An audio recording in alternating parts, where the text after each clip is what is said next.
under the aegis of critical race theory, essentially making everything about race. The left is now targeting, not all that surprisingly, Texas history, and specifically the history of the Alamo.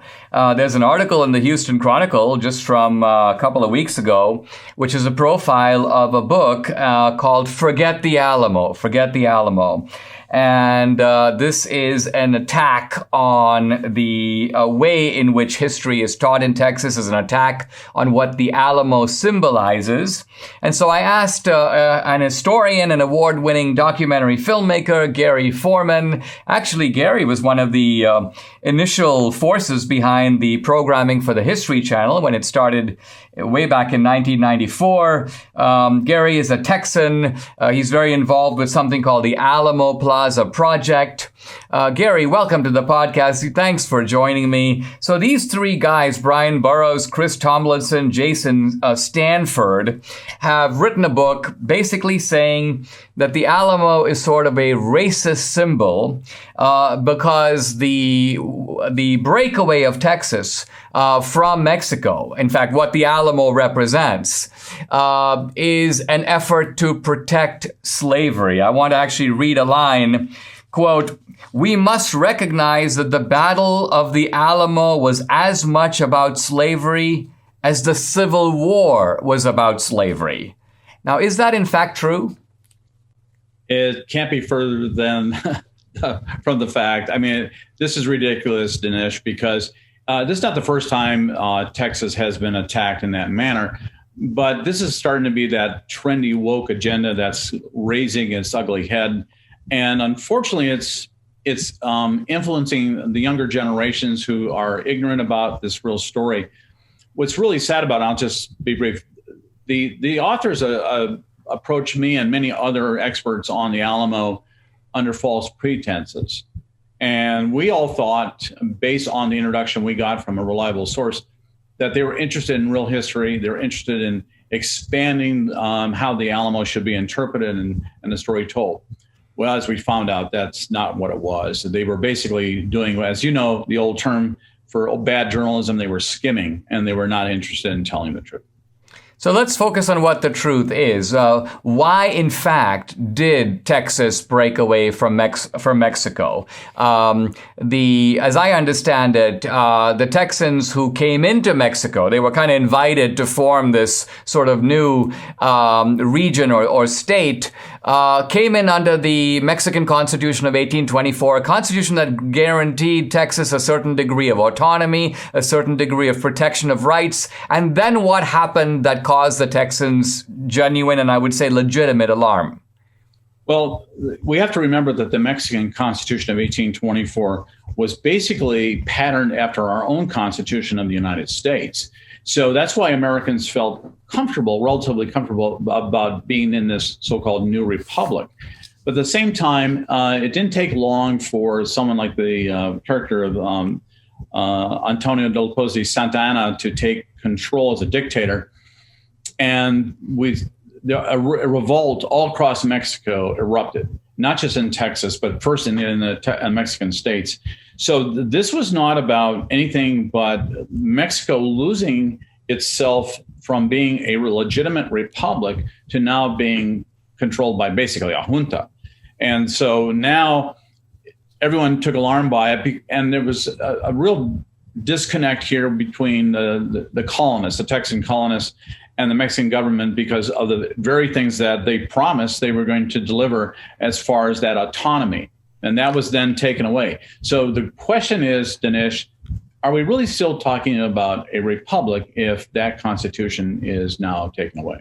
Now, isn't it a fact that the vast majority of Texans who fought against Mexico, and by the way, these weren't just white guys or the so-called Texians. There were plenty of Mexicans, Hispanics, people of Spanish and American Indian origin who joined in the Texan revolt against Mexico, and the Texians and the Texans put out a sort of Declaration of Independence in which they laid forward, these are the reasons why we're breaking from Mexico. As I understand it, that document made no mention of slavery. slavery. So here you have the stated reason for the revolt, and it's essentially we're revolting against dictatorship. But what you have now is these leftists creeping in and go, no, no, no, no, no, we don't believe a word you say. In reality, you're just trying to break away to protect slavery.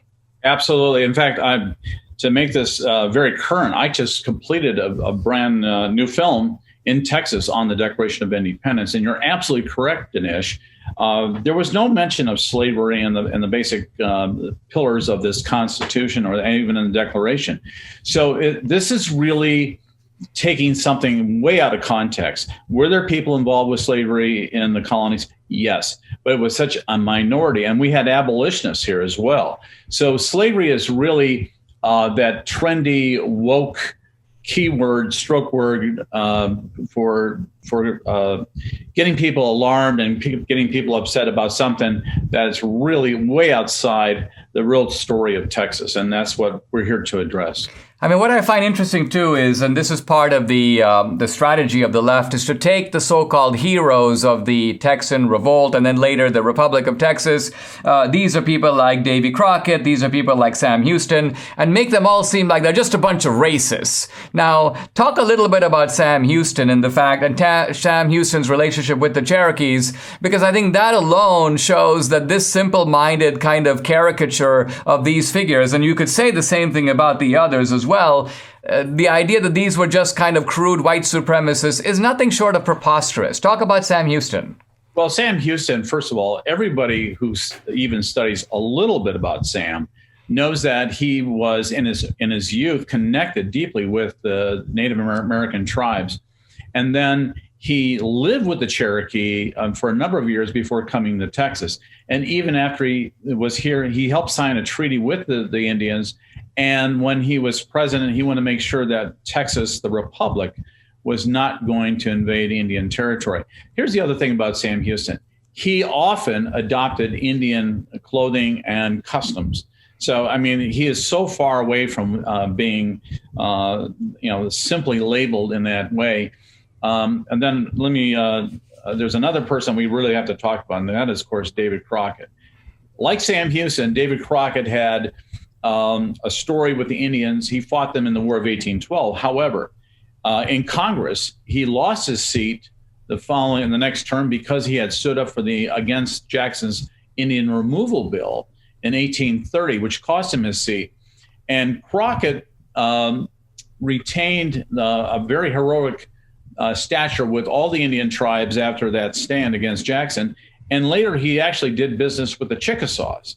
So these people really didn't do their homework. And I think, Dinesh, you can see it's part of the Alinsky rules for radicals. They weren't interested in the truth. They weren't interested in anything that you and I are talking about. They were interested in tearing down our heritage because that's part of the plan. And let's focus for a moment on the Mexicans who were citizens of Mexico, but when Texas broke off and then later joined the United States, became American citizens. Now, one of the themes in Forget the Alamo is the idea that these Mexicans in America were discriminated against, that they were treated, if you will, as second-class citizens. It seems to me that while there may be some truth to that, nevertheless, it's important to realize that even if these Mexicans in America had partial rights, did not have the full recognition of their rights, isn't it a fact that they would have had no rights? No property rights, for example, no constitutional rights, no protection of freedom of speech, no protection of their right to dissent had they stayed in Mexico. The point I want to make is that even if they weren't given the full recognition of their rights in America, they had more rights. And in fact, this partly explains why so many of them fought on the Texan side or even on the American side in the war with Mexico, I believe 1845 to 1848. They were better off in America, weren't they? Well, there's a lot of truth to that. Let me explain. Let's take it one step back that supports what you were saying earlier, is that just prior to the revolution, Dinesh, there were about 500 ranchos in South Texas, and they were autonomous. They were self-reliant, independent groups of families and neighborhoods that didn't rely on the Spanish or didn't rely on the Mexican government. And these people, these people, their descendants live today, and they're having a hard time understanding what that it's about because that's been erased from their history. But they were not victims, but they were caught between a very interesting vice in that period. It's not clean for either side, but you're absolutely right. Look what's happened to Mexico over the years. And so I think what we have to look is a bigger picture, and that's global. The Texas Revolution is not this John Wayne shootout. It's a much bigger, inclusive, global story that involves the Bank of England supporting Mexico. You've got soldiers of fortune from everywhere in the Mexican command. So this is not what people think it is, and that's the disappointing part of this whole book project. Is they had all the ingredients to tell the real big important story, and they failed because certainly the Texas story is inconvenient to the far left. You know, when Debbie and I were at the Alamo, I was kind of amazed. Debbie was showing me, here's a guy who came to fight on the Texan side from Ireland, and here's another guy who came. People came from all over the world to fight in the Texan Revolution, so it fired the imagination of people around the world. And isn't it ironic that here, much later, you've got these kind of armchair leftists who seem to have no sense of the texture of what actually happened then, trying to superimpose this Procrustean racial ideology on something that actually was much more complex and, on the balance, I would say, a battle cry of freedom and not of servitude. Well, absolutely. And in fact, as we're saying, that the Texas story is tough for the far left because it initiates that you're seeing with all these other people, a self-reliant and can-do spirit and energy that's very contagious. The Alamo is that Texas story. And what we obviously know that history is not a 20-second soundbite or a simple label. And this is what is failing us today. What is also disturbing, and Dinesh, you talk about this all the time, but the fact that we have so much of our media today just taking everything that these people have said verbatim and not contesting it, not challenging their narrative, and that's a sad story on of course the American culture and especially in American journalism. Well, we're trying to do our small part to get things right. I really appreciate your coming on the podcast and to point out some very necessary truths for people to know as they contemplate this distorted leftist crusade. Thank you very much. You bet, Dinesh. Thank you. Appreciate it.